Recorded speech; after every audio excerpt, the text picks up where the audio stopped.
യൂട്യൂബിലും ഇൻസ്റ്റഗ്രാമിലും പിൻട്രസ്റ്റിലും ഒക്കെ ഒരു ഡിസംബർ മയമാണല്ലേ.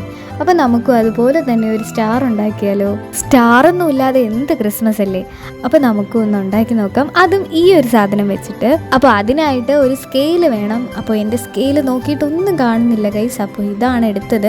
അപ്പോൾ എന്തൊക്കെ എടുത്താലും നമുക്ക് കറക്റ്റ് മെഷർമെൻറ്റ് കിട്ടിയാൽ മതി. അപ്പോൾ വീഡിയോയിൽ കണ്ടതുപോലെ സ്കെയിലിൽ 6 സെൻറ്റിമീറ്റർ അളന്നിട്ട് അവിടെ ഒന്ന് മടക്കി കൊടുക്കുക. അപ്പോൾ ഞാൻ പറഞ്ഞാൽ നിങ്ങൾക്കൊന്നും മനസ്സിലാവില്ല, അപ്പോൾ ഒന്ന് കണ്ടു നോക്കുക. അപ്പോൾ അത് കഴിഞ്ഞിട്ട് നമ്മൾ ഈ മടക്കിയതിന് ഒന്നും കൂടെ ജസ്റ്റ് ഒന്ന് മടക്കി കൊടുക്കുക. അപ്പം തന്നെ നമുക്ക് സ്റ്റാറിൻ്റെ ആ ഒരു മോഡൽ വരും. എന്നിട്ട് നമ്മൾ കറക്റ്റ് ആ ഒരു സ്ട്രക്ചറിലാക്കി വെച്ചാൽ മതി. എന്നിട്ട് ജസ്റ്റ് ഒന്ന് ഹോൾഡ് ചെയ്ത് കൊടുക്കുക. അത്രയും മാത്രം മതി, സിമ്പിളാണ്. പറഞ്ഞത് ചിലപ്പോൾ നിങ്ങൾക്ക് മനസ്സിലായി എന്ന് വരില്ല. അപ്പോൾ വീഡിയോ ഒന്ന് കണ്ടു നോക്കുക. അപ്പോൾ ഞാൻ 2-3 എണ്ണമൊക്കെ ഉണ്ടാക്കി എടുത്തിട്ടുണ്ട്. അപ്പോൾ നിങ്ങൾക്ക് ഇതിൽ ഏതാ ഇഷ്ടപ്പെട്ടതെന്ന് കമൻറ്റ് ചെയ്യുക. പിന്നെ സ്റ്റാറിൻ്റെ ആകൃതിയൊക്കെ ആയോ എന്നൊന്ന് കമൻറ്റും കൂടെ ചെയ്യുക. അപ്പോൾ ഇത്രയേ ഉള്ളൂ ഗൈസ്. അപ്പോൾ ടാറ്റാ.